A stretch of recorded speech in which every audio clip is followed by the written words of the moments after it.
Salut Flavien. Salut Nico. Alors bonjour à tous. Aujourd'hui, j'ai l'immense plaisir de recevoir Flavien Chervet sur Comptoir IA. Flavien, on aurait dû organiser ça depuis déjà bien longtemps. Qu'est-ce que ça veut dire bien longtemps à l'heure de l'IA générative? Je ne sais pas. On est le 10 octobre 2025. On se connaît assez bien. Moi, j'adore ton travail, Flavien. Et c'est réciproque. C'est très gentil, merci. Alors d'ailleurs, le travail de Flavien, vous pouvez le trouver ici. Alors il y a Hyper Création, Hyper Prompt, Hyper Arm, bientôt une BD là, qui est en précommande avec Nathalie Dupuis, qu'on salue évidemment, qui s'appelle Hello. Tout à fait. Et Flavien, donc toi tu es prospectiviste IA. Et moi je suis... on a eu le plaisir d'intervenir ensemble sur des podcasts. J'adore ta conversation. J'adore en fait le fait que tu viennes un peu du langage, de la philosophie pour arriver dans l'IA. Que tu aies aussi cette passion pour le code. Et je trouve qu'au final, ça te donne une perspective passionnante, hyper claire, que tu arrives à bien faire passer les messages. Et c'est un peu une des ambitions qu'on a aujourd'hui. On espère. Merci beaucoup. Je vais faire de mon mieux. Merci d'être ici. Peut-être pour démarrer, donc déjà, je salue tous nos auditeurs, je les remercie pour leur confiance. Il y a pas mal qui m'ont contacté récemment sur LinkedIn en me disant Comptoir IA, c'est la ref des podcasts IA. Donc, ravi d'attaquer ce 146e épisode avec toi. Et on va s'éclater. J'ai vu une phrase de Mark Cuban, je ne sais pas si tu connais, milliardaire de la tech américain, qui avait explosé sur l'ère de la micro-informatique, tu vois. Et au début, il faisait des magazines sur la micro-informatique. Il n'est pas si connu que ça en France, mais il faisait, je crois, une boîte qui s'appelait CompuServe aussi. Et je l'ai vu, en fait, il parlait extrêmement bien de l'IA. Il disait, l'IA, moi, je passe n'importe quelle minute, si j'étais un jeune, je passerais encore plus de temps à apprendre l'IA, à me renseigner sur l'IA, à apprendre à faire des choses avec l'IA. Même si je dors, j'écoute des podcasts sur l'IA. Mon feed TikTok, mon feed Instagram, ce n'est que de l'IA et des hacks IA pour savoir comment m'en servir au mieux. Et il te dit, il fait que ça. Il fait que ça de sa vie. Il y a une urgence. C'est le conseil qu'il donne aux jeunes et aux moins jeunes aussi. De temps en temps, ça peut être un peu différent parce que tu peux avoir déjà une boîte et dans ce cas-là, le challenge, ça va être vraiment d'intégrer l'IA dans ta boîte. Ou tu peux démarrer de zéro, et dans ce cas-là, si tu mets l'IA de ton côté, je pense que tu te facilites la tâche. Et on en avait déjà parlé ensemble. C'est quelque chose avec lequel tu es d'accord, non? Ah bah oui, je suis complètement d'accord. Et évidemment, le gros problème des entreprises, c'est que l'intelligence artificielle, c'est pas juste une nouvelle tech, c'est pas un sujet d'innovation, c'est un nouveau paradigme, donc c'est un sujet de transformation. Et pour qu'une entreprise prenne bien l'IA, elle peut pas juste ajouter de l'IA sur ses processus classiques. C'est là où on a tous les cas d'usage déceptifs, où il n'y a pas de ROI, où ça marche pas bien. Une entreprise, pour réussir avec l'IA, elle a besoin de le penser comme une transformation, de remettre en cause ses processus, sa chaîne de valeur, son business model, sa strat. C'est un gros boulot. Et donc, évidemment, c'est super lourd et c'est pas facile et ça prend du temps. Et vu la vitesse à laquelle ça va, c'est d'autant plus difficile. Mais par contre, quand on est jeune, quand on est en train de monter une boîte ou tout simplement quand on est même étudiant en train de créer sa vie, construire son avenir, etc., là, c'est une opportunité de dingue. On n'a pas à désapprendre pour reconstruire quelque chose de différent. Donc, il faut carrément construire avec l'IA. Et en effet, c'est tellement, automatiser l'intelligence, c'est tellement généraliste et ça va tellement être le cœur de la création de valeur et le cœur du fonctionnement de notre civilisation. Oui, je pense que ce conseil, il est plutôt approprié. Mais pas que l'IA, par contre. Ah, qu'est-ce que tu rajoutes?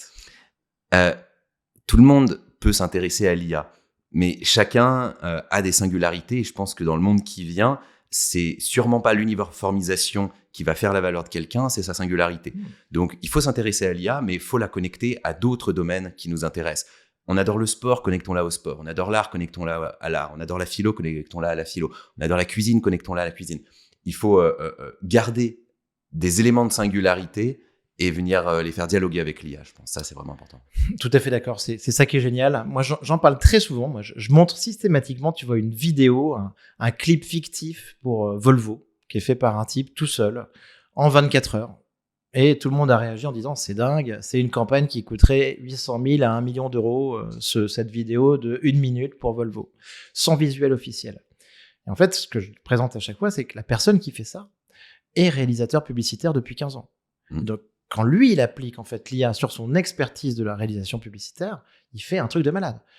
Moi, c'est assez bien de servir des outils d'IA, images, vidéo. Je suis incapable de faire un clip publicitaire d'1 minute. C'est impossible.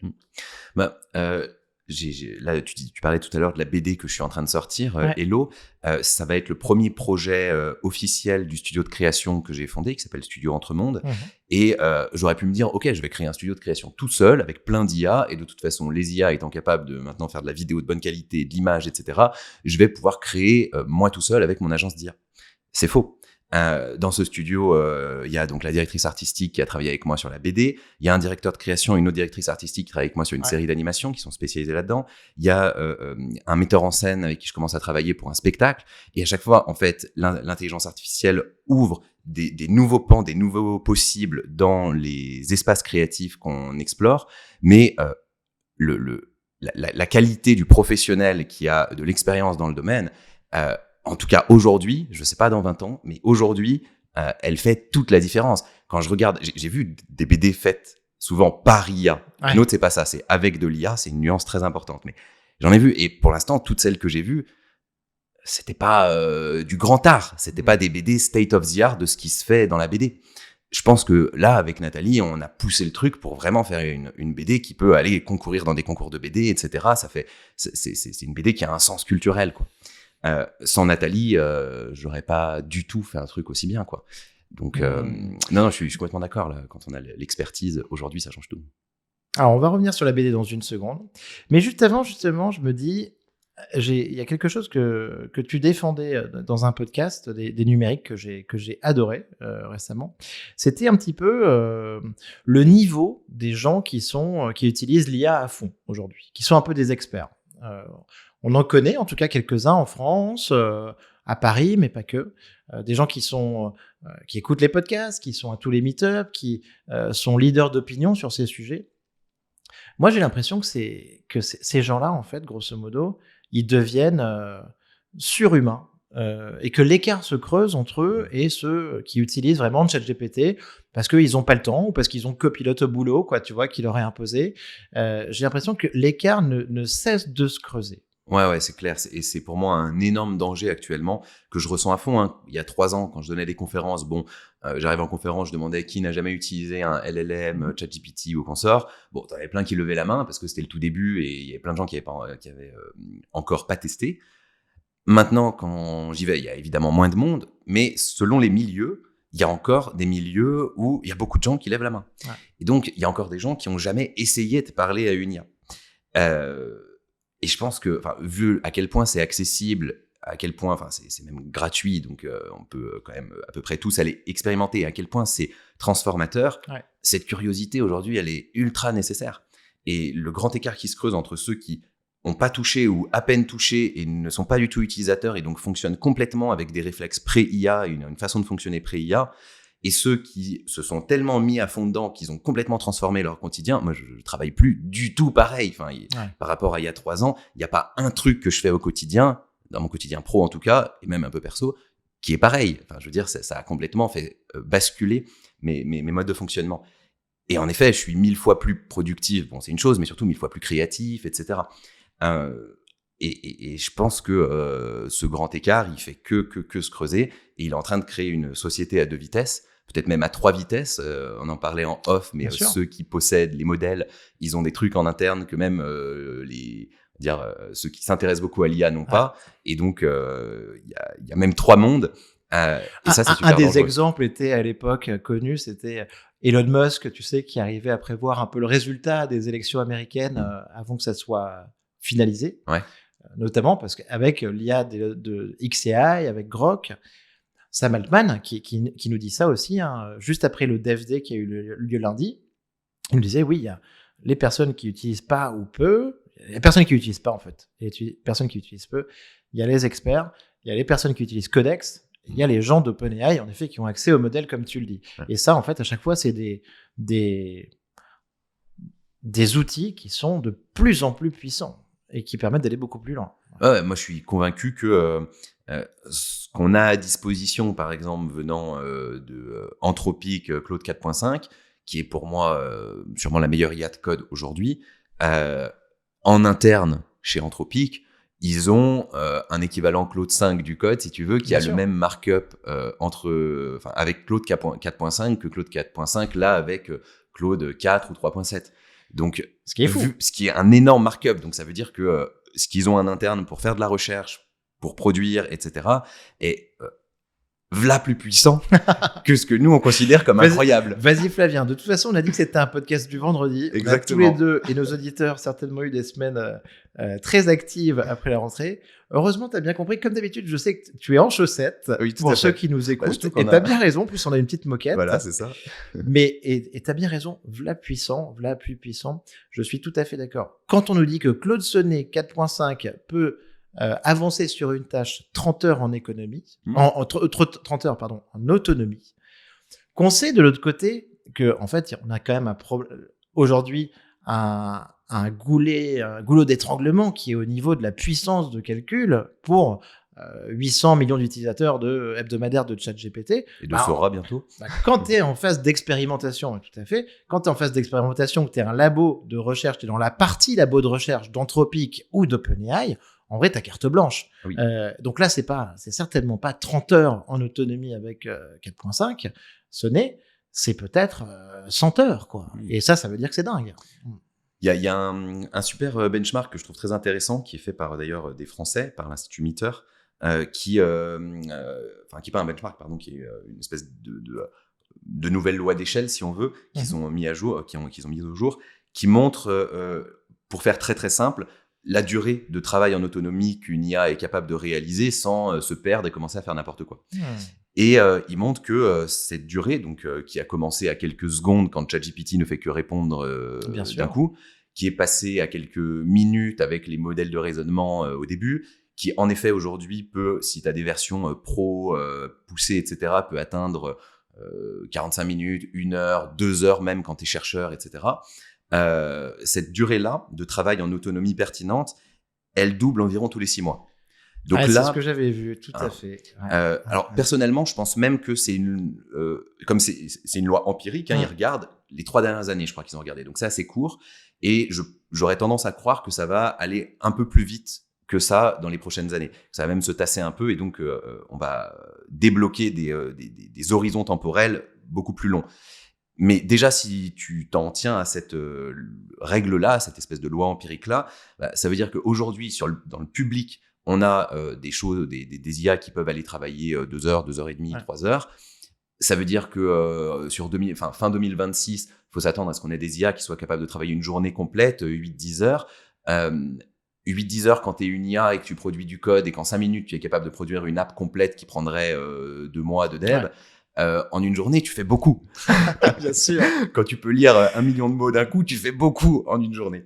Donc, déjà, une journée de travail autonome d'une IA, alors il y aura des questions de fenêtres de contexte, etc. aussi, mais c'est du délire sur ce que ça peut ouvrir comme cas d'usage. Mais tu as raison de parler de ça, parce que c'est vrai que, en tout cas, moi, je sais que ça m'a beaucoup éclairé, tu vois, sur cette progression de l'IA. C'est de se dire, une IA qui va pouvoir prendre 1 minute, 1 heure, 24 heures, 1 journée, 1 semaine, 1 an pour avancer sur un projet, pour répondre à un prompt. Ça fait penser un petit peu au guide du voyageur intergalactique de Douglas Adams, avec donc l'ordinateur DeepSeek, pensée profonde en tout cas. Et cet ordinateur qui pour le coup va réfléchir 250 millions d'années pour nous sortir la réponse 42.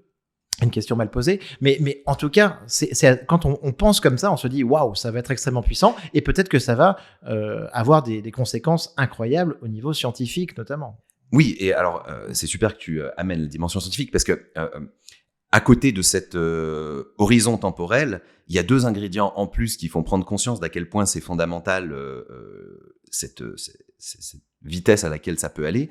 C'est que si tu mets plus de puissance de calcul, si tu mets 2 fois plus de puissance de calcul, en 2 heures, tu fais 2 fois plus d'une certaine façon. Tu produis 2 fois plus de tokens, etc. Ou presque. Donc, le temps d'une IA est compressible selon la puissance de calcul que tu mets, contrairement à un humain où notre temps, on a une seule puissance de calcul.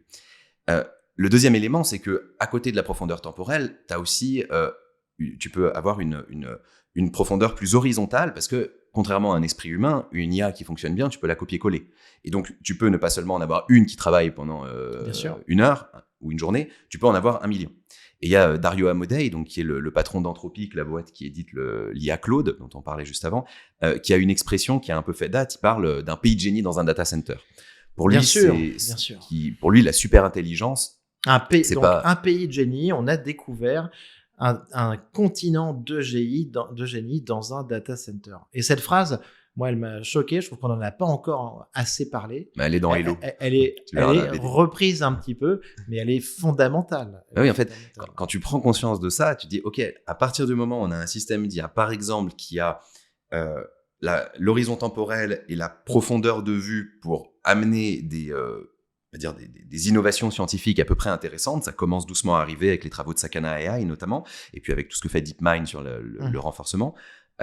Quand tu commences à mixer un peu ces ingrédients et que tu arrives à un système d'IA qui est capable de faire des découvertes, tu as directement 1 million de systèmes d'IA capables de faire des découvertes. Bien sûr. Donc, c'est pas, tu gagnes pas un facteur x2 sur la découverte scientifique. Tout d'un coup, tu as le potentiel d'avoir un facteur x 1000, x 1 million sur la découverte scientifique. Dario Amodei le dit comme ça, est-ce qu'on est prêt à vivre une décennie où on fait autant de découvertes scientifiques qu'on a fait dans les 100 dernières années? On a découvert l'ADN, on a construit la physique quantique, la relativité, l'arrivée de l'informatique, l'arrivée d'Internet, je veux dire, il y a le nombre de découvertes sur le dernier siècle, l'atome, etc. Fantastique, Flavien. On en a déjà parlé ici. Merci de le rappeler parce que et donc on encourage évidemment tous les deux tout le monde à lire Machines of Loving Grace de Dario, dans lequel il décrit très très bien justement sa vision sur ce sujet. Et tu as raison en disant l'équivalent de 100 ans de progrès scientifique. On n'est pas prêt à ça, quoi. Les institutions peuvent pas s'adapter aussi vite. Personne peut s'adapter aussi vite, en fait. C'est la première révolution dans notre histoire qui est à vitesse inhumaine. Et je pense que ça, c'est un facteur très, très important. Au-delà de la nature de cette vitesse inhumaine, j'aime bien quand tu dis ça. Parce que ça fait à la fois, tu vois, il y a le côté inhumain un peu flippant, hein, et ça, on le sait. Et de l'autre côté, oui, non, ce n'est pas humain, en effet. Tout à fait. Et au-delà de l'intelligence, de temps en temps, on parle aussi d'une intelligence alien, tu vois. Moi j'aime bien dire intelligence numérique parce qu'alien, on a l'idée que ça vient de l'espace un peu. Bien sûr. Je sais que c'est pas mal utilisé, mais j'aime bien dire intelligence numérique en fait. Ça évite d'utiliser le mot artificiel qui donne l'impression que c'est de l'artifice, enfin que c'est du faux. Je crois qu'il faut commencer à sortir un peu de cette idée et se poser la question de ce qu'on appelle intelligence. Mais c'est un autre débat un peu plus philo. Mais intelligence numérique, je trouve ça bien, ça marque la séparation. Flavien, on est déjà parti très loin dans le podcast, donc c'est génial. On est lancé. Juste avant, j'ai envie que tu reviennes un tout petit peu sur un sujet que tu avais mentionné dans ce très bon épisode des numériques, sur le fait d'être désabusé. Et comment est-ce que certains de nos décideurs, nos dirigeants, nos chefs d'entreprise, des personnes les plus intelligentes peut-être autour de nous, ou en tout cas les mieux formées ou en situation de pouvoir, sont désabusés vis-à-vis de l'IA, ou depuis 2 ans et demi, depuis ChatGPT, l'ont beaucoup été. Histoire qu'on fasse un peu bouger les consciences ici, tu vois. Ouais, j'aime bien dire qu'il y a 2 écrans de fumée dans l'IA. Il y a un premier écran de fumée, c'est celui que nous vendent parfois un peu les médias, aussi les big tech, etc., qui jouent un peu sur les fantasmes, les peurs, en racontant un espèce de mythe de l'IA quasi divine, de l'IA qui est un humain artificiel, etc., et où on vient jouer vraiment sur un aspect mythologique et fantasmagorique. Et le grand public est confronté à ça. Ouais. Donc, faire tomber ce premier écran de fumée, c'est être un peu désabusé par rapport à cet écran de fumée, sortir du fantasme, comprendre comment fonctionnent ces systèmes, voir ce qui se cache un peu dans la machine, les possibles et les impossibles de l'IA, etc. Mais une fois qu'on a passé ce premier écran de fumée, il faut pas s'arrêter là. Si on s'arrête là, en fait, on tombe dans un autre biais émotionnel qui est ce qu'on appelle des rassuristes. Ouais. Des gens qui vont dire non, mais c'est que des maths. Oui, les maths, c'est l'abstraction, mais il y a du silicium, de l'information, de l'électricité qui traite, il y a de la physique derrière. Enfin, les maths, c'est juste une abstraction. Alors, c'est pas du tout l'objet de ce podcast. Tu vois, on n'a pas parlé de Lux Julia, par exemple, sur le podcast ici. Mais par exemple, quand je t'entends dire ça, il en fait partie, tu as raison. Il en fait tout à fait partie. Je pense par exemple à Jacques Attali, qui s'est exprimé très souvent comme ça, en te disant c'est juste des probas, c'est juste des probas, c'est juste des petites maths. En plus, tu regardes les neurosciences actuelles. Et c'est juste du causal, quoi, tu vois. Et t'es là, genre, waouh. Tu regardes les travaux de Stanislas Dehaene, un des très grands chercheurs français sur les neurosciences, plus il avance dans ses recherches, plus ce qu'il démontre, c'est que le cerveau est une machine statistique. Et la plupart des fonctionnements que de l'extérieur, on a l'impression de voir comme magique du cerveau, quand tu arrives à les décortiquer, tu te rends compte qu'il y a une logique statistique derrière. Et donc, un jour, peut-être qu'on aura une abstraction mathématique du cerveau. Ça veut pas dire que le cerveau, c'est que des maths. Ça veut pas dire que c'est que des probas, etc. Donc, on sait l'efficacité des mathématiques à nous donner des abstractions sur le monde. Il faut pas confondre l'abstraction et la réalité de ce que c'est. C'est une erreur de catégorie que un penseur du niveau d'Atali devrait pas faire. Luc Julia, je dirais pas plus. Donc voilà, pour moi, ça c'est un autre écran de fumée. On commence à jouer sur une autre émotion qui est tout aussi irrationnelle qu'une peur fantasmagorique. C'est un espèce de sentiment de confort et d'être rassuré parce qu'on veut pas avoir peur. Donc c'est juste de la réaction. Pour faire passer ce deuxième écran de fumée, il faut retrouver la capacité à s'émerveiller, mais à s'émerveiller rationnellement. Je crois que le merveilleux et le rationnel doivent, dans notre époque, énormément cohabiter. Il faut se rendre compte d'à quel point ces systèmes, par leur fonctionnement même, posent profondément la question de notre humanité et sont en train de produire une révolution de civilisation complètement dingue et qu'il faut prendre au sérieux les questions d'intelligence artificielle générale, de super-intelligence, pas comme des espèces de mythologies qui poussent à une espèce d'idéologie transhumaniste et accélérationniste un peu folle qui prendrait l'IA pour un dieu, comme on peut voir un courant comme ça dans la Silicon Valley, mais comme déjà un nouvel objet absolument transformateur pour notre civilisation qui va vraiment, enfin pour moi je le compare non pas à l'arrivée de l'électricité, c'est trop faible, je le compare à l'arrivée de la vie. C'est une nouvelle ère géologique qui s'ouvre avec l'intelligence artificielle selon moi. Donc c'est à ce niveau-là qu'il faut placer la réflexion pour moi si on veut penser rationnellement à ce qui est en train de se passer. Et puis au-delà de l'objet IA, il y a la question du sujet IA et en fait ça aussi c'est un sujet qui commence à devoir être ouvert. Je dis pas du tout que les IA actuelles on doit leur accorder une dignité, etc. Mais sortir de l'orgueil humain et se dire pourquoi à un moment, on considérait que les personnes noires ou que les femmes n'étaient pas au même niveau que les hommes blancs. On sait les quelques petits problèmes que ça a posé dans notre histoire et que ça pose toujours. Et puis pour au moins une partie suffisante de la population dans nos pays, etc. Petit à petit, la dignité s'est élargie. Aujourd'hui, la dignité s'élargit aussi aux animaux, avec un certain nombre de mouvements qui nous amènent à considérer que les animaux doivent être pris pour des êtres dignes. Peut-être qu'à un moment, la question se posera de la dignité de la machine, et ça aussi, c'est une question qui est souvent vécue comme tabou. On parlera peut-être d'IA et d'amour, c'est lié aussi à ça, qui est vécue comme tabou, qui est très flippante, qui met à défaut énormément de nos catégories de pensée, qui chamboule, mais il faut avoir le courage de la poser et de la prendre frontalement. Donc voilà, je pense que ce deuxième écran de fumée, quand on le fait tomber, on se rend compte d'à quel point le sujet est en fait aussi profond qu'on le pensait au début avec nos fantasmes, mais sans le fantasme. Et donc, on peut porter une réflexion rationnelle dessus.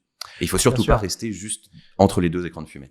Tout à fait d'accord. Donc, on arrête le désabusement. Je pense qu'il faut en finir avec ça.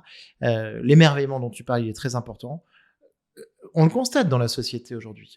ChatGPT, peut-être version 4.5, passe le test de Turing. Tout le monde s'en fout. Personne n'en parle. Alors que c'est quelque chose qui résistait depuis plus de 70 ans, en tout cas depuis sa conception. Et derrière, on n'en a même pas parlé. Et tu remarqueras que tout le monde en parlait tant qu'on l'avait pas passé, justement, pour se rassurer. On avait un argument, on pouvait dire « Ah, mais regardez, ça passe pas le test de Turing, donc c'est pas intelligent. Maintenant que ça passe le test de Turing, il faut qu'on se trouve autre chose. » Donc, à un moment, c'était Arc Challenge. Ouais. Bon, finalement, O3 a des capacités quasi humaines sur Arc Challenge. Ah, merde. Et en fait, c'est une course en avant qui est trompeuse, d'essayer de se dire que l'humain a quelque chose de plus que la matière, que l'humain a quelque chose de magique. Je crois qu'en fait, à un moment, il faut être humble et se dire on est de la matière informée, on n'a rien de magique. Et donc, il est totalement crédible que des machines simulent à peu près tout ce qu'un humain peut faire. Ça ne veut pas du tout dire que c'est un humain artificiel, mais encore une fois, il n'y a rien de magique. Bien sûr. Et c'est de l'humilité, en fait. Et une fois qu'on a compris ça, on commence à voir tout le merveilleux que suppose le fait de créer ce type de machine. Alors, il y a un énorme problème avec la façon dont on le crée dans le système capitaliste c'est en train de créer des éléments d'inégalité, des éléments de bulles financières, etc., qui peuvent être tout à fait dramatiques. Mais à côté de ça, il faut pas non plus oublier de s'émerveiller. Il faut être critique sur la façon de le développer, mais il faut s'émerveiller sur ce que c'est. On est d'accord. Et je pense que tous les deux, on a vu beaucoup de pseudo-experts aussi, donc autour de nous, et qui étaient sur ce sujet depuis plusieurs années, justement, et qui ont été très souvent blasés, désabusés. Ça, c'est grave, en fait, pour le sentiment général. Ouais, je crois. Ouais. En fait, ça empêche les prises de conscience, ça rassure là où il faudrait être intranquille pour se bouger. Intranquille, j'aime beaucoup ta notion d'intranquillité. Et c'est ce que disait Dario Amodei, dont on parlait à l'instant. Il disait il faut arrêter au niveau gouvernemental, au niveau des grandes entreprises, de sugar-coter, de surprotéger avec un manteau protecteur la population en leur disant il va rien se passer. Parce que lui, ce qu'il dit à ce moment-là, c'est son discours, en tout cas, c'est potentiellement 50% de chômage chez les jeunes d'ici 1 à 5 ans. Donc, bon, c'est pas très précis, mais dans tous les cas, c'est quelque chose de colossal. Complètement. Et je sais pas si ça va arriver, mais on peut pas raisonner en se disant personne ne lit l'avenir, donc on prend pas en compte. Il a des raisons de dire ça qui sont crédibles. Et on l'a dit tout à l'heure, il a le modèle sous la main. Tout à fait. Et puis, il y a plein de scénarios très crédibles qui nous amènent à ça. Et donc, aujourd'hui, ne pas se poser la question, même si la probabilité que 50% de chômage des jeunes arrive était faible, c'est tellement drastique pour notre population que, surtout dans des pays qui ont fondé leur économie sur le tertiaire comme le nôtre, où ça va être encore plus brutal, ne pas se poser cette question, ne pas la prendre à bras-le-corps, ne pas en faire un enjeu politique majeur, c'est en effet, c'est un enfantillage. On n'a pas le droit aujourd'hui. Un scénario au minimum. Un scénario qui est crédible, donc il faut travailler dessus. On est d'accord, on est tout à fait d'accord sur Flavien. Alors, revenons à une question qui arrive beaucoup plus tôt normalement, qui est très importante.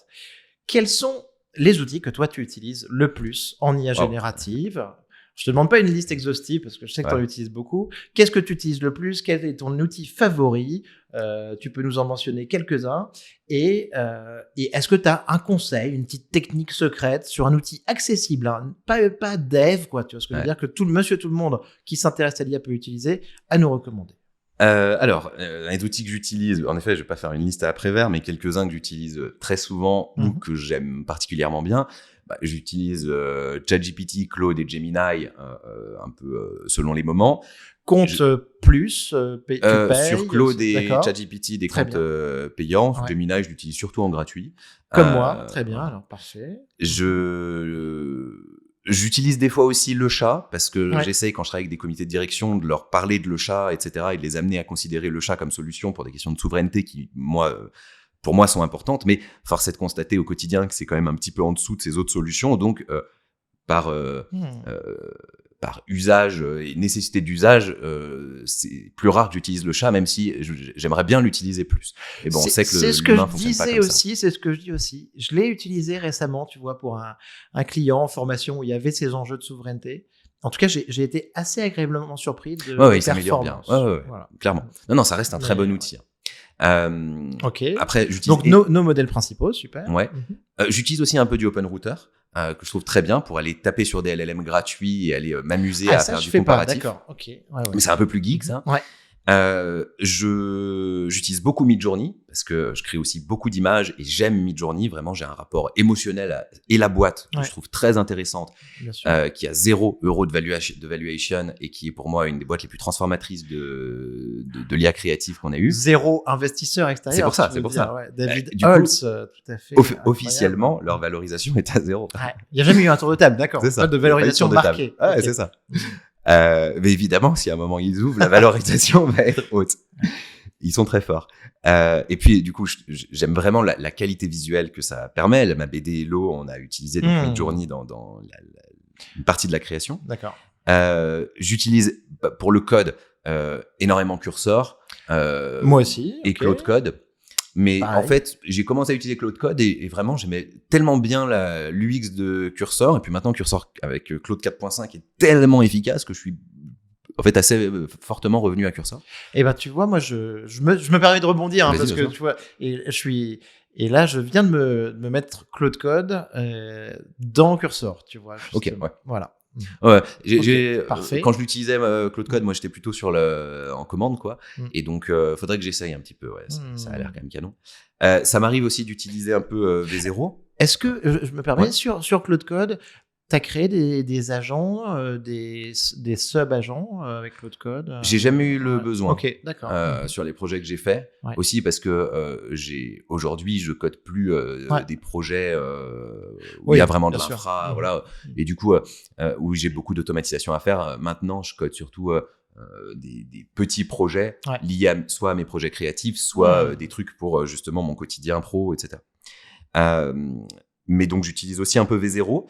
V0 que j'aime bien pour du prototypage sur de l'app, même si en ce moment, il y a Create Anything qui est sorti, qui a l'air je ne connais pas. C'est vrai? Bah, pour moi, c'est un des trucs vraiment, vraiment... Enfin, alors Create déjà, Anything. 2 semaines après... Intéressant. 2 semaines après qu'il se soit créé, 2 millions de revenus d'ARR et 100 millions de valuation. 2 semaines. C'est la plus rapide des valuations de toute l'histoire. Ah, tu vois, j'ai un petit trou dans ma raquette. Moi, en ce moment, je fais que du Lovable et je suis très surpris je trouve ça extraordinaire. Lovable est génial. Mais Create Anything, leur promesse par rapport aux autres, tu vois, tous les autres, c'est des outils de prototypage. Tu vas pas en prod avec.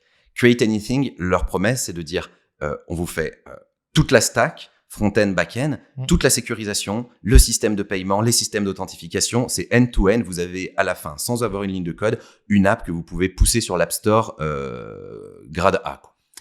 Ce que Lovable propose depuis une semaine, 10 jours avec Lovable Cloud, mais qui sont en train de déployer. Donc, c'était pas le projet initial. Okay, ouais, tout à fait. Et ils vont se mettre à niveau, mais du coup, Create Anything ont été les premiers à pouvoir vraiment proposer un tunnel complet pour faire ça, que j'ai essayé. Et franchement, c'est bluffant. Ça marche très très bien, même si comme j'adore toute la stack Vercel, Next.js, etc. pour les geeks, j'aime beaucoup utiliser V0 parce que c'est dans la stack que je connais. Mais Create Anything, pour moi, c'est une des boîtes très intéressantes en ce moment. Enfin voilà, donc ça c'est ce que j'utilise. J'utilise aussi parfois, mais c'est plus pour faire de la démo, des choses comme Gamma, etc. Parce que c'est beaucoup demandé. Un peu. Alors moi j'ai arrêté Gamma, Genspark. Alors Genspark, moi j'utilise à fond. Ouais, sur les slides, il y a quand même un niveau dessus. Quoi. Complètement. Moi j'adore Genspark, je trouve. Et puis pour plein de choses. Hein. Tu vois là, pour ma BD justement, je veux aller voir tous les BDistes, enfin les librairies de BD de Paris un peu spécialisées. Bien sûr. J'ai dit à Genspark, ok, tu me fais un Excel, tu me les mets tous avec leur adresse, leur spécificité, etc. dans un joli Excel. Pouf, il m'a fait toute ma lead qualification, si tu veux, par rapport à ça. Il fait nickel. Enfin, Genspark, c'est très très bien fait. J'aime beaucoup cet outil, je l'utilise beaucoup. Ils sont forts. Merci beaucoup Flavien de nous partager tous ces outils. Tu vois, il y en a pas mal sur lesquels j'utilise les mêmes que toi. T'as quelques usages en plus. C'est hyper intéressant. Et il faut se tenir au courant de tout ça. C'est hyper important parce que en effet, si tu utilises le mauvais outil sur un cas, par exemple, tu essaies de te faire de l'Excel, de créer un business plan dans ChatGPT ou dans Copilot, en fait, malheureusement, tu passes complètement à côté. Tu fais ça dans Claude, ça va être extraordinaire. Ou dans Genspark, tout à fait. Un autre outil quand même que j'ajoute, parce que en ce moment là, il est en train de complètement me retourner le cerveau et je pense que ça va changer une grosse partie de mes processus de création, c'est Weavy. Weavy. Alors, on m'en parle. Des copains du comptoir IA, du Meetup, travaillent pas mal dessus. Donc, sur cette approche un peu nodale, c'est ça, sur la génération d'images une approche par workflow. C'est pas que génération d'images, c'est toute la partie créa, en fait, musique, vidéo, tout ce que tu veux. Tu branches toutes les autres IA que tu veux.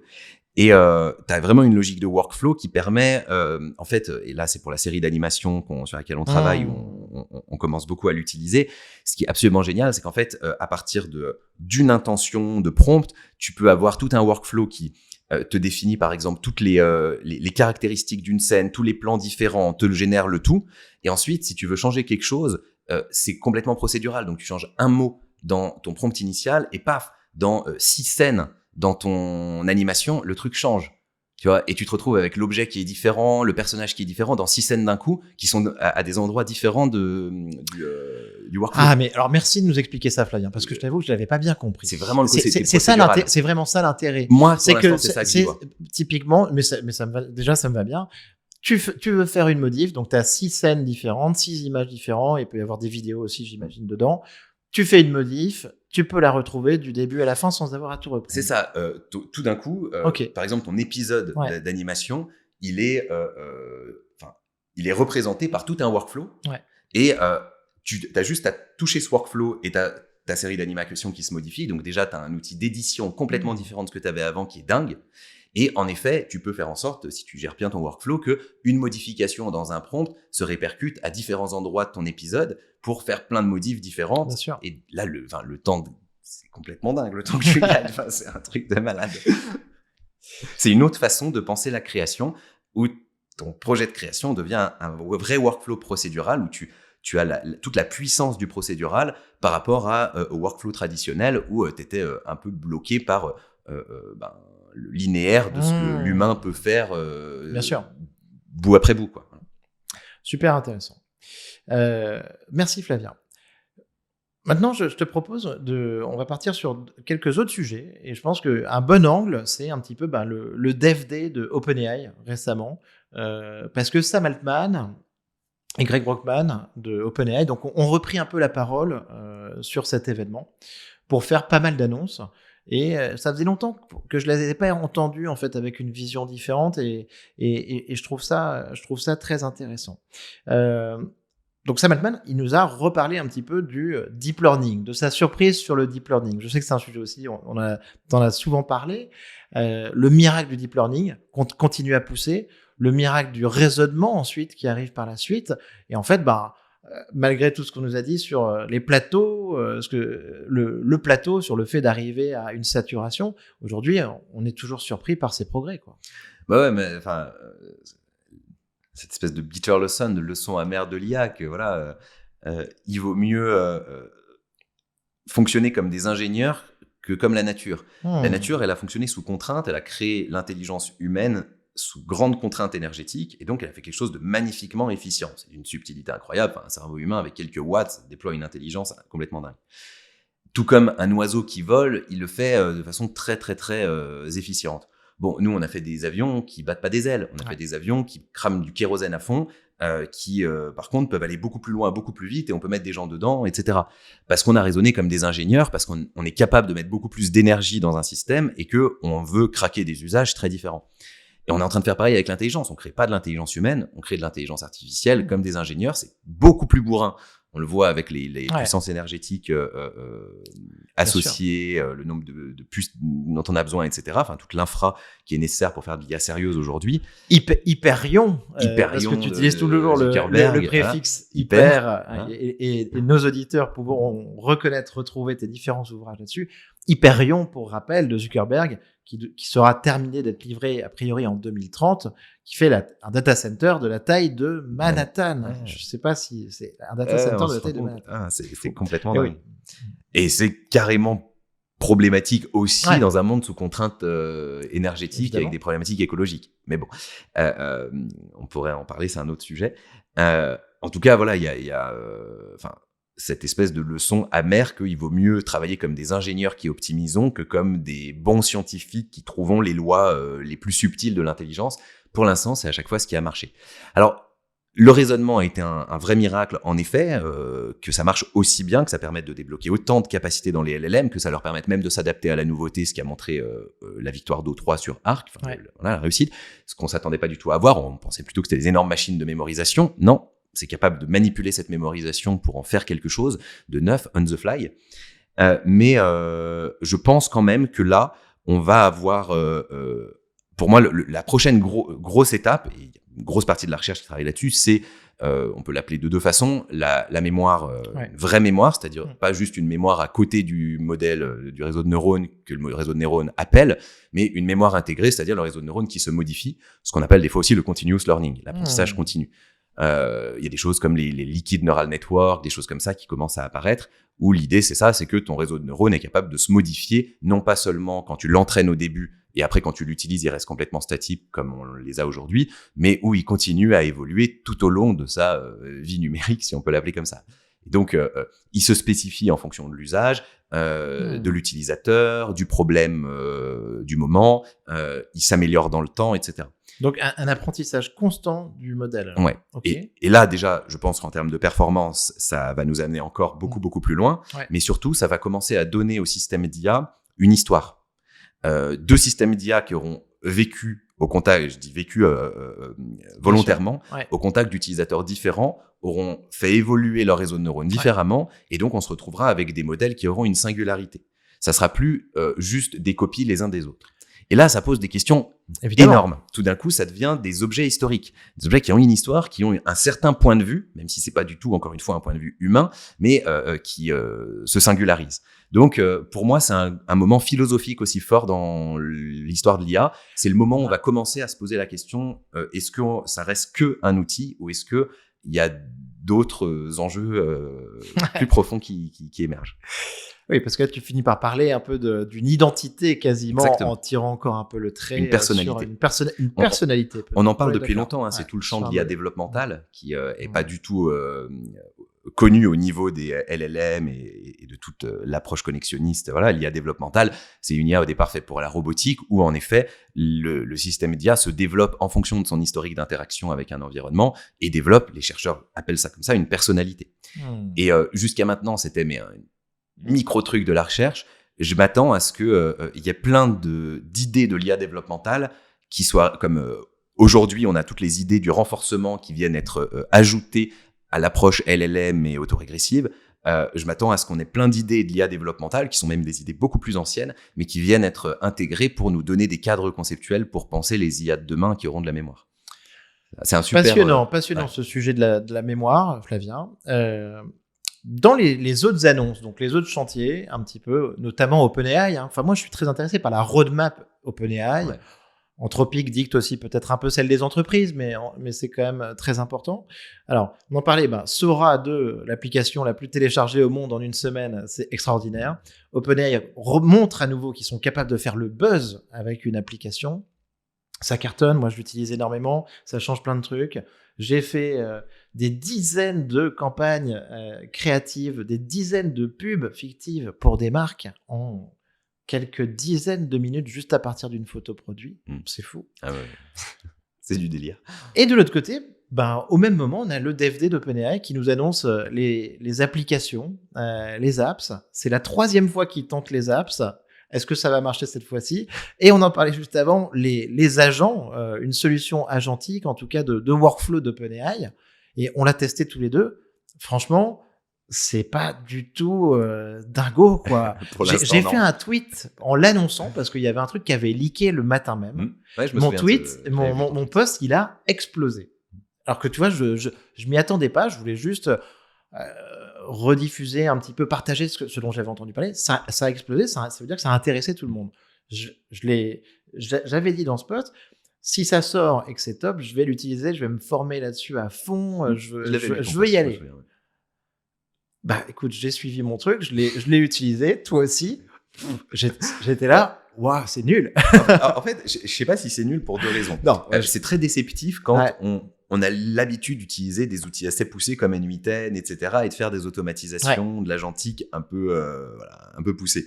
Mais pour l'utilisateur de ChatGPT basique qui fait pas de l'agentique pour l'instant, c'est un premier pas qui est plutôt user-friendly, qui reste dans l'environnement qu'il connaît et donc qui va lui mettre le pied à l'étrier. Et puis c'est un peu simplifié aussi dans l'approche. Ouais, c'est facile à prendre en main, assez facile à prendre en main. Ouais, tu peux, même si t'es pas geek, même si j'aurais bien aimé pouvoir prompter, tu vois, et qu'il y ait un workflow qui se mette en place. Qu'ils aient un agent qui manipule le JSON de l'application pour voilà, je pense que ça devrait arriver. Comme Make l'a fait, comme N8N l'a fait, etc. Mais pour l'instant, je suis d'accord que c'est ultra déceptif pour les utilisateurs comme nous. Par contre, on va voir comment ils l'améliorent. Mais c'est aussi la stratégie d'OpenAI. Ils essayent plein de trucs en les annonçant en grande pompe parce que ça fait du buzz et c'est toujours bon pour eux. Et puis, si ça prend pas, ils le laissent mourir. De toute façon, ils sortent tellement des nouveaux trucs régulièrement qu'on oublie rapidement. Les GPTs... On l'avait vu avec Operator. On l'avait vu avec ChatGPT Agent. C'est des trucs qui n'ont jamais fonctionné, mais ils ont communiqué dessus, ils ont pris la main dessus. Et puis en même temps, ça leur permet d'avoir des gens qui explorent ces usages quand même, de récupérer de la donnée, de se poser des bonnes questions, d'explorer le marché. Et le moment où il y a une maturité, par exemple pour moi les apps, c'est le moment de la maturité parce que les modèles d'IA deviennent de plus en plus capables d'avoir des chaînes agentiques, comme Claude 4.5, comme ChatGPT 5 quand tu le mets en mode thinking. Ils sont capables de plus en plus de manipuler plein d'outils et de travailler longtemps. Et donc, c'est le moment où tout d'un coup, connecter des apps dans le chat devient pertinent. Alors qu'avant, via les plugins inutiles, via des GPTs très limités, etc. En plus de ça, tu commences à avoir un trafic important, 800 millions d'utilisateurs hebdomadaires sur lesquels ils peuvent capitaliser. Potentiellement, la possibilité de toucher justement une commission, en tout cas sur l'utilisation de ton app grâce au checkout là, qui a été mis en place avec Stripe. Carrément. Donc, puis, maintenant, MCP est mature, donc ça permet quand même de facilement connecter des apps. En fait, ce qui est intéressant avec leur stratégie OpenAI, pour moi, c'est que ils s'en foutent du time to market. Parce que le market n'existe pas. Ils n'ont pas besoin d'avoir un time to market. Ils ont besoin d'explorer plein de pistes, de les explorer à répétition. On fait d'abord les plugins, on fait ensuite les GPT. Ça marche pas 2 fois, c'est pas grave. De toute façon, on a notre roadmap sur le modèle qui, elle, avance comme il faut.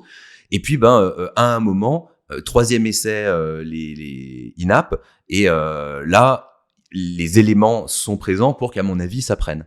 Et peut-être que ça prendra pas et que ce sera un 4e essai. Mais ils cherchent pas tout le temps le time to market parce qu'ils construisent le marché et donc ils sont en train d'expérimenter, d'acclimater et puis à un moment, il y a toutes les briques qui vont bien pour que ça marche.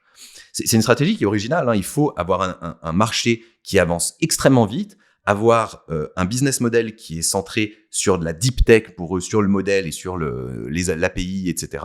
Et ça permet en fait autour d'explorer énormément sur la partie plateforme. Et de créer les usages sur la partie plateforme. Bien sûr. Donc, ils ont cette chance, on va dire, de pouvoir faire ça, de pas avoir tant besoin du time to market que d'autres boîtes. Au même moment, Sam Altman recommunique aussi un petit peu sur la notion d'AGI. Ouais. Et il dit, entre les lignes, quand on écoute les podcasts américains avec Andreessen Horowitz et tout ça, que grosso modo, on y est ou on est en train d'y arriver. Il parlait de milliers de jours il y a quelques temps. Je pense qu'on peut se dire qu'on est plutôt, en tout cas, en centaines de jours. Comment tu vois ça, toi, cher Flavien ? Il y a plusieurs façons de voir ça, en fait. Ça dépend un peu de la définition qu'on a de l'AGI. Moi, j'aime bien, pour l'AGI, l'IA générale, en parler d'un point de vue assez soit carrément philosophique, une IA qui reproduit l'intelligence humaine, ça a des déclinaisons très intéressantes, mais c'est moins le sujet qui nous intéresse ici. Pour moi, par rapport aux annonces d'OpenAI, c'est l'IA générale entendue au sens d'une IA qui est capable de réaliser à peu près toutes les tâches cognitives qu'un humain peut réaliser, potentiellement très différemment d'un humain, potentiellement avec beaucoup plus de puissance de calcul qu'un humain, mais qui est capable du coup d'avoir les mêmes résultats productifs. Et donc, la première question que ça pose, c'est une question évidemment sur le monde du travail, de l'emploi. D'abord, cognitif et ensuite avec la robotique physique aussi. Mais j'aime bien associer la question de l'IA générale au monde du travail. Là où la question de la super-intelligence, ça aussi on en parlait un petit peu, je l'aime bien l'associer à la question de la science et de la découverte scientifique. Et donc, pour moi, l'IA générale, le fait que quand on regarde les lois d'échelle de l'IA, qui sont un peu l'équivalent des lois de Moore pour la performance des IA, si on veut le faire très simple, c'est des lois empiriques, elles disent pas l'avenir, elles regardent ce qui s'est passé dans le passé, mais si les courbes continuent à se maintenir, et pour l'instant, force est de constater qu'elles continuent, ça fait un moment que la date de l'AGI, c'est autour de 2027, quoi. Ouais. Et donc, on est à peu près dans ces horizons. Et si tu me dis quelques centaines de jours, disons 600 jours, c'est dans 2 ans, on est en fin 2027, qu'on ait des systèmes d'IA capables de faire au moins une très grande partie de ce que les humains sont capables de faire avec des choses que l'humain est absolument incapable de faire, qu'elles sont capables de faire, et puis quelques petites choses que l'humain fait qu'elles sont pas capables de faire, mais quand même un gros overlap d'ici 2027. Moi, je mettrais plus de 50% de chances que ce soit le cas. Je pourrais même monter autour de 70-75% de chances que ce soit le cas. Et on n'est pas prêt. Incroyable, on n'est pas prêt. Ils commencent à parler de GPT-6, GPT-7. Faut bien. Hein.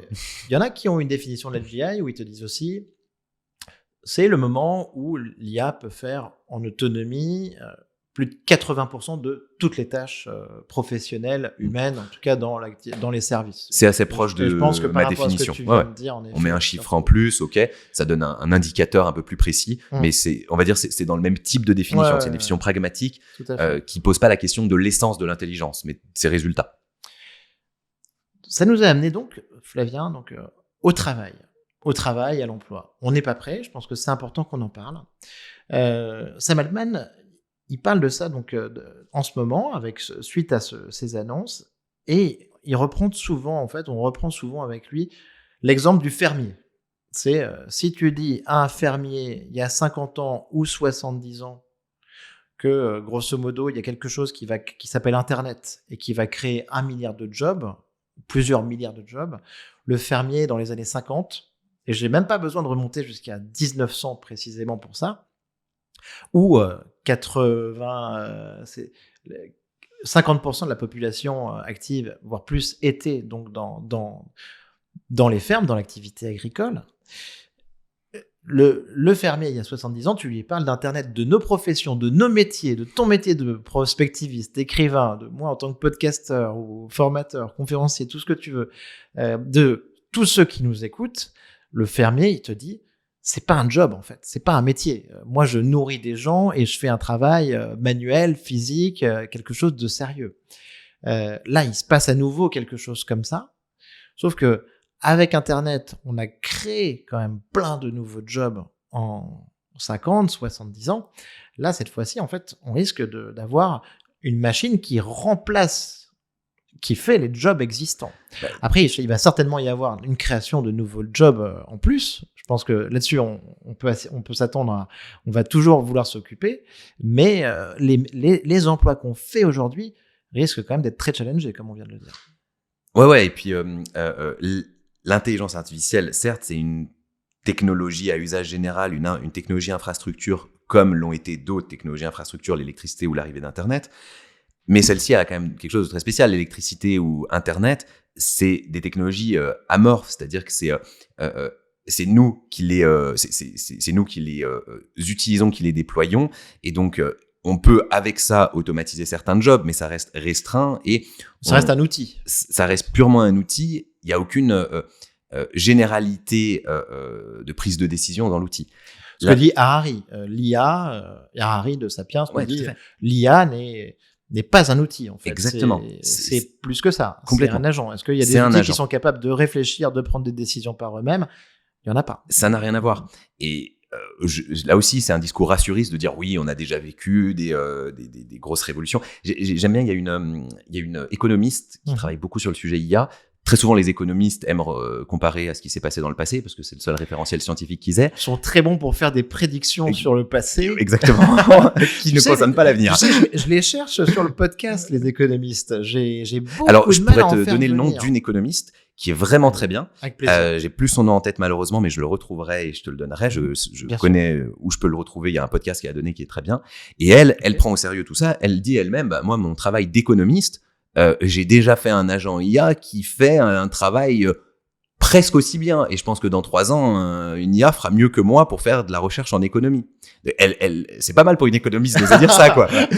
Et franchement, elle est la bienvenue ici parce que c'est très intéressant et c'est très honnête. Et elle parle de l'arrivée, de l'impact sur le travail, etc. de l'IA, très bien. Et en effet, c'est pas du tout pareil que les autres révolutions tech parce que là, tous les nouveaux métiers que ça va créer, la première chose qu'on va regarder, c'est comment l'IA peut le faire. Et comme le deep learning peut tout apprendre, c'est sa propriété fondamentale, les nouveaux jobs qu'on va inventer, l'IA va les apprendre en fait. Bien sûr. Donc, automatiser l'intelligence, c'est automatiser la création de valeur. J'aime bien le dire comme ça. Toutes les autres technologies, elles étaient en train d'automatiser certaines petites parties de la création de valeur et puis on en ouvre d'autres. Là, on automatise le principe de création de valeur même. Donc, je pense que à court terme, en effet, on n'est pas du tout prêt à ce qui s'en vient et on n'a pas du tout pris conscience de la profondeur de l'impact que ça va avoir sur l'emploi, même déjà dans les 3-4 prochaines années.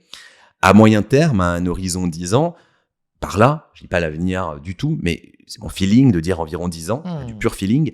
Je pense que on a une question beaucoup plus profonde, beaucoup plus philosophique et anthropologique à se poser sur ce que c'est le travail qu'est-ce que c'est être en activité dans une société d'humains quand on a des machines qui sont plus performantes pour produire que nous, et que l'humain dans le travail productif est plutôt un frein, un goulot d'étranglement que un apport. Et du coup, Keynes, l'économiste, un économiste, John Maynard Keynes, disait en 1930, en 2030, on travaillera 15 jours par semaine. 15 heures par semaine, pardon. 15 jours par semaine. Waouh! Pas sympa, Keynes. Je suis trop fatigué. On travaillera 15 heures par semaine. Ouais. Et ça, on va y arriver. Mais je pense que à ce moment-là, il faut se poser des questions sur un nouveau contrat social. Complètement. Pour moi, aujourd'hui, un politicien qui n'envisage pas dans ses réflexions politiques la question de la redistribution universelle, qui peut prendre plein de formes. Il y a le revenu universel, c'est une chose. Moi, je crois beaucoup plus à la redistribution de la propriété des modèles, des systèmes médias, donc en faire des communs, ce qui est très difficile à mettre en œuvre, mais bon, c'est la piste que j'ai envie d'explorer. Un politique qui se pose pas les questions de redistribution universelle, je pense qu'il rate ce qui sera dans son mandat. C'est-à-dire que s'il a un mandat là de 5 ans, à peu près à n'importe quel niveau, dans ce mandat-là, ça va devenir des questions pressantes. J'ai l'impression qu'on est un peu fous tous les deux, Flavien, Ouais. et nos auditeurs aussi, parce qu'aujourd'hui, tu vois, on parle de quoi? On parle de la retraite, en fait. Mais c'est pareil, par rapport à ce qui est en train de se passer. Si on projette la retraite par rapport à toi, à moi, on est à 30 ans, tu vois. Et tu viens de nous parler d'un nouveau contrat social, enfin, moi aussi à 10 ans. Donc, en vrai, pour moi, c'est des discussions qui sont absurdes. Je suis désolé de le dire comme ça, je mets les pieds dans le plat. Mais tu sais, je pense qu'en fait, c'est travailler sur un sujet qui n'existera plus dans 30 ans. À la limite, pour ceux qui seront à la retraite dans les 3 prochaines années, c'est important. Qui ne ressemblera plus à ça. Par rapport à la population globale, le nombre de personnes qui seront à la retraite dans les 3 prochaines années, c'est pas représentatif de la population. Tu construis pas une politique sur 4, je sais pas combien, mais peut-être 3, 4, 5% de la population, même pas. Et puis, pour les jeunes, c'est ultra inégal, c'est ultra injuste pour les jeunes actuellement. On sait en France quand même que les retraités, d'une part, possèdent le capital parce que ils l'ont construit pendant toute leur vie, donc une plus grosse partie du capital est chez les personnes âgées que chez les personnes jeunes, ça c'est logique, je le respecte totalement, mais aujourd'hui, dans notre système de retraite, ils possèdent aussi les revenus. Ils possèdent pas que le capital, ils possèdent les revenus, c'est-à-dire que aujourd'hui, les personnes retraitées, globalement en France, touchent plus que les personnes actives. Pour les jeunes. Il y a un livre qui est sorti là-dessus, de Fouché, il me semble. Oui, peut-être. En finir avec le travail qui ne paie plus. Ouais, voilà. Je l'ai pas lu, mais j'ai vu qu'il y avait un livre là-dessus. Je l'ai lu et c'est exactement ça. Et c'est un pavé dans la mare et c'est très important. Ça veut dire que il y a un problème qu'on n'a jamais connu depuis plusieurs centaines d'années. Tu travailles et tu gagnes moins que si tu es rentier ou si tu es retraité. Tu travailles pas. Et tu ne peux pas progresser. Pour les jeunes qui, en effet, connaîtront en plus pas la retraite, c'est pour moi, au-delà de se dire est-ce que économiquement c'est viable ou pas, au-delà même de la réflexion sur l'arrivée de systèmes d'IA généraux et d'un nouveau contrat social, juste quand on prend conscience de ça, l'injustice que ça représente pour les jeunes, ça devrait pas être acceptable dans une société démocratique. Tout à fait d'accord. Tout à fait d'accord. Je pense que c'est une injustice et je pense que c'est un mensonge, tu vois, d'une certaine manière, enfin, un mensonge, ou en tout cas une espèce de mission. Ouais. Espérons que les jeunes qu'on sera sauvés peut-être par des robots. Je sais pas si c'est eux la solution, mais peut-être. Flavien, j'ai 2 sujets que je veux qu'on aborde rapidement. Il nous reste quelques minutes. 2 sujets importants. La science. Ouais. Je sais que toi, tu associes, tu viens de le dire, et je pense que c'est très intéressant, très juste, la super intelligence à la science. Ouais. Sam Altman disait, encore une fois, on a quand même pas mal de petits frémissements avec Terence Tao, le plus grand mathématicien contemporain, qui dit, cette fois-ci, il disait que l'IA l'avait assisté, avait fait l'équivalent d'un travail d'assistant. Cette fois-ci, il dit l'IA lui a permis sur math, comment ça s'appelle, Math Overflow, MathFlow, de résoudre en tout cas un problème mathématique. Cette fois-ci, c'est l'IA qui l'a résolu pour lui. Oui, mais aussi parce que le problème mathématique demandait une preuve extrêmement longue et parallélisable, et donc il a fait bosser. Il l'a fait bosser. Là où il aurait dû faire bosser des centaines d'humains pour faire chacun les morceaux de la preuve. Mais ce qu'il dit, en tout cas, son discours a évolué par rapport à il y a 6 mois. On lui disait ça pourrait être un assistant intéressant. Là, il dit ça m'a aidé. Ça fait des maths. Ouais.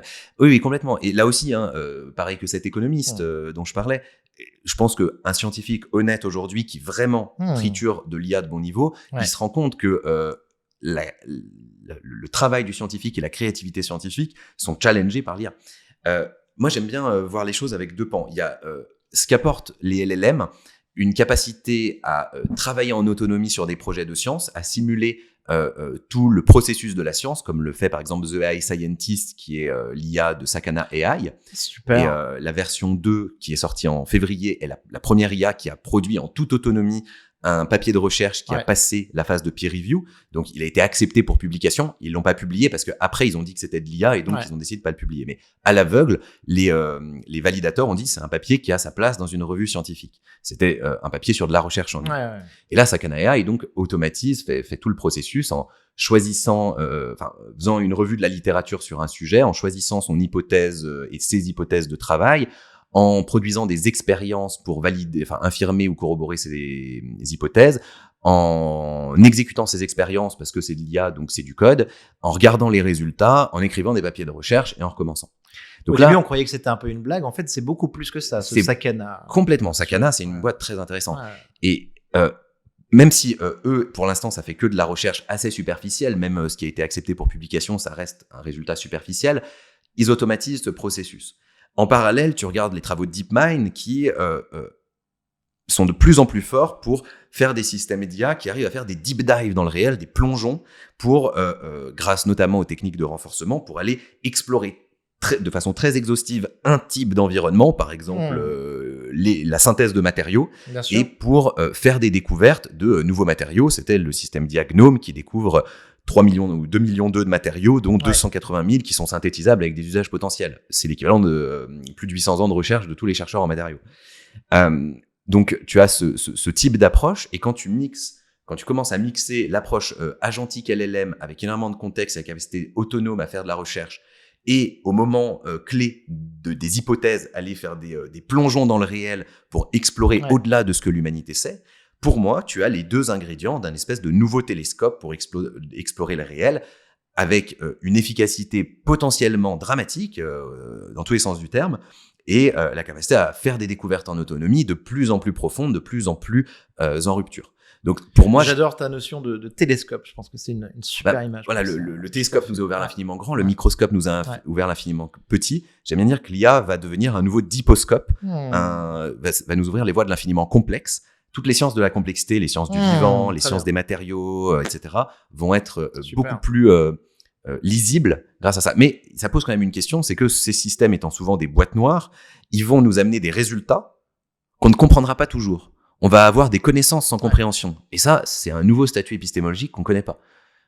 Et pourrait nous amener à avoir des technologies dont personne dans le monde est capable de retracer le chemin de fonctionnement, quoi.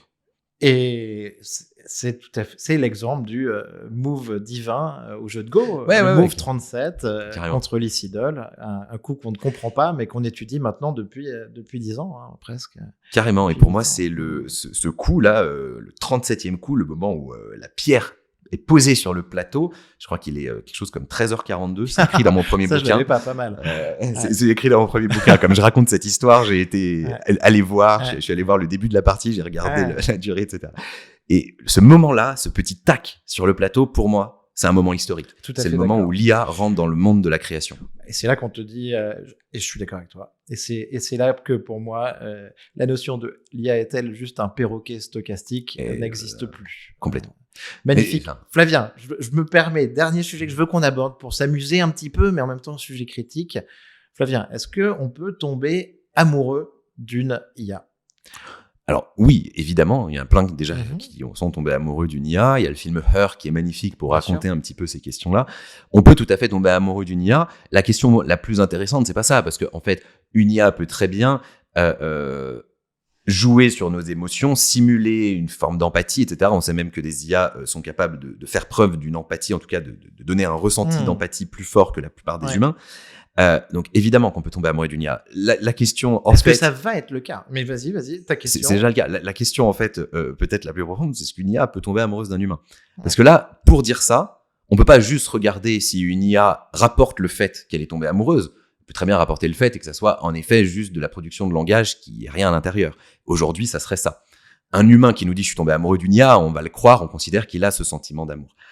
Une IA, évidemment, aujourd'hui, on va pas le croire. Tu as tout à fait raison, et bravo pour ce superbe twist, parce que on fait la différence, en effet, entre, tu vois, une relation d'amour, un partenaire, un compagnon, et il y a un sujet d'unilatéralité ou de bilatéralité par rapport à ça. Oui. Si l'IA n'est qu'à mon service et qu'elle ne peut pas me rejeter et tout ça, est-ce que je peux considérer qu'il y a une relation d'amour? Et ce que tu dis là est très intéressant. Ouais, est-ce que mon amour est... Enfin, tout dépend aussi de la définition qu'on a de l'amour. Est-ce que mon amour est juste un espèce de bien-être ou de désir ou de sentiment de contrôle, de possession, etc. Ou est-ce que c'est un réel sentiment de partage qui en effet est difficile à imaginer s'il n'est pas partagé justement.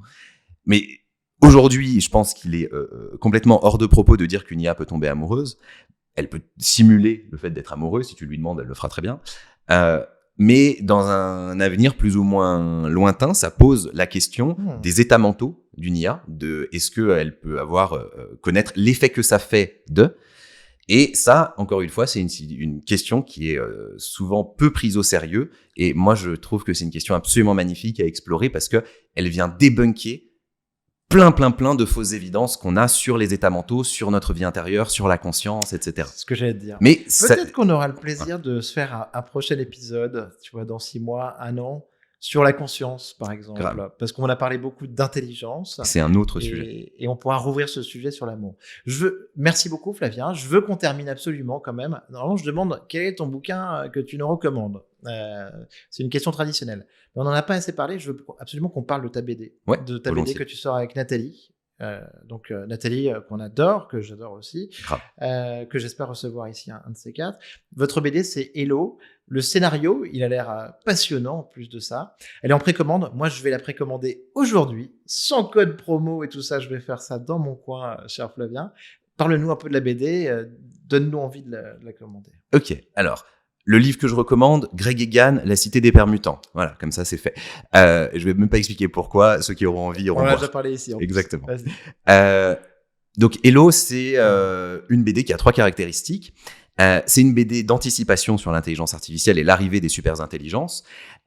C'est donc une BD qui est fondée sur mes travaux de prospective. Le scénario commence en 2025. C'est un scénario de fiction. On va suivre un scientifique chercheur en IA en France, sa compagne qui est ingénieure en IA qui va un peu lui piquer ses travaux et les passer à l'échelle dans une boîte aux États-Unis. Une générale de l'armée qui va monter un grand projet militaire autour de l'arrivée des superintelligences et une hackeuse qui va mettre un peu de bordel là-dedans. Et donc, le scénario va se déployer de 2025 à 2028 avec l'arrivée de systèmes superintelligents et la question de savoir comment on valide ou non qu'ils sont alignés avec nos intentions, qui sont sous notre contrôle. Là où des superintelligences sont aussi super manipulatrices, super menteuses, etc. Comment on fait pour... voilà. Et ça va créer des ramifications dans le scénario, un peu... je vais pas dire que je suis Nolan, mais tu vois, un peu avec ces niveaux de réalité qui s'enchevêtrent. C'est un peu cette tendance-là. Donc le scénario est une fiction qu'on peut lire juste pour le kiff d'une fiction, mais en fait, comme elle s'appuie sur mes travaux de prospective, elle est complètement inspirée de plein de faits réels et de travaux réels. Et donc tout au long de la BD, si tu as envie, tu as des petits QR codes qui sont cachés dans les planches que tu peux scanner et tu vas découvrir tous les faits réels et les travaux tout à fait scientifiques ou de prospective, etc., qui ont servi à inspirer le scénario de la BD. Donc tu peux apprendre plein de choses. La BD fait 108 pages, c'est un bel objet, mais tu as 60 pages pratiquement de texte à côté qui peuvent te permettre d'apprendre des choses sur l'IA. Excellent. Dernière caractéristique de cette BD, tu l'as dit, donc c'est Nathalie Dupuis qui est la directrice artistique qui a travaillé avec moi pour la réaliser. Et c'est pas une illustratrice. C'est une directrice artistique, mais très spécialisée dans l'IA. Et donc, on a utilisé l'IA dans le processus de création. Ça a été un énorme enjeu pour nous. C'était l'enjeu principal dans l'utilisation de l'IA, de voir d'une part comment on le fait de façon éthique, comment on fait en sorte que ça serve la création et pas que ça la dénature, et puis de trouver des nouvelles ouvertures créatives grâce à ça. Donc, on a utilisé l'IA uniquement pour prompter les personnages de la BD. C'est pas des strips de BD classiques, Ouais. c'est des grandes planches artistiques. Donc, on a les personnages qui sont promptés et leur mise en scène dans ces planches-là, l'esthétique des planches, tout ça, c'est Nathalie qui le fait. Et chaque planche est vraiment une espèce de tableau d'œuvre d'art. Donc, juste les personnages sont promptés. Mais du coup, ça va nous permettre de créer la première BD open source. On va mettre à disposition les prompts et tous les personnages, les images de référence des personnages, toute la méthodologie, complètement en open source pour que n'importe qui puisse les reprendre et faire des suites à l'histoire, faire des forks à l'histoire, des histoires alternatives, etc. Et tout cet univers de la BD pourra vivre. L'idée, c'est de proposer non pas seulement une BD, mais un lore, un univers qui soit ouvert et qui vive aussi avec les lecteurs. Donc, on va travailler avec déjà des écoles, etc. Et on veut créer un nouvel objet culturel dans le monde de la BD, ce principe de BD open source. Bravo Flavien. Il s'agit donc de la première hyper BD. C'est ça. C'est magnifique. Et juste pour donner le site, parce que tu as dit que c'était en précommande. J'ai dit Amazon, j'ai dit une bêtise. Allez sur le site, alors c'est ça. Vas-y. Alors, pour l'instant, comme elle est que en précommande, donc elle est à moins 30%, plein d'avantages exclusifs, etc. C'est le bon moment jusqu'au 20 octobre. Si des gens nous écoutent avant le 20 octobre, c'est le moment. Sur https://hello, hyperbd.hyperbd.fr. Et là, on peut l'avoir moins cher. Elle sortira le 12 novembre et là, elle sera sur toutes les plateformes. Et je crois que c'est déjà un gros carton en précommande. En tout cas, donc, moi, je vais aller la commander de ce pas. Flavien, c'était donc Hello, la BD de Flavien et de Nathalie. Félicitations. Merci beaucoup. Combien de temps pour la sortir? C'est 9 mois de travail. C'est 9 mois de travail. Là encore, l'IA nous a pas fait gagner du temps. Elle nous a fait nous ouvrir à des nouvelles possibilités créatives. C'est un autre enjeu en création d'utiliser l'IA. Mais 9 mois de travail, mais on est trop content du résultat final. On pensait pas arriver aussi loin. J'espère que vous aurez l'occasion de venir nous en parler dans un des meet-up Comptoir IA. Volontiers. Qui cartonne en ce moment, qu'on fait donc chez We Are. On est ravis, je suis ravi d'avoir ce nouveau partenaire. Le lieu est très superbe. Tu connais, il faut que vous veniez nous présenter la BD là-bas. Flavien, c'était un immense plaisir pour moi de faire cet épisode avec toi. Merci de nous avoir partagé tout ça. Franchement, je trouve que ton discours est extraordinaire. On a besoin de plus de personnes en France comme toi.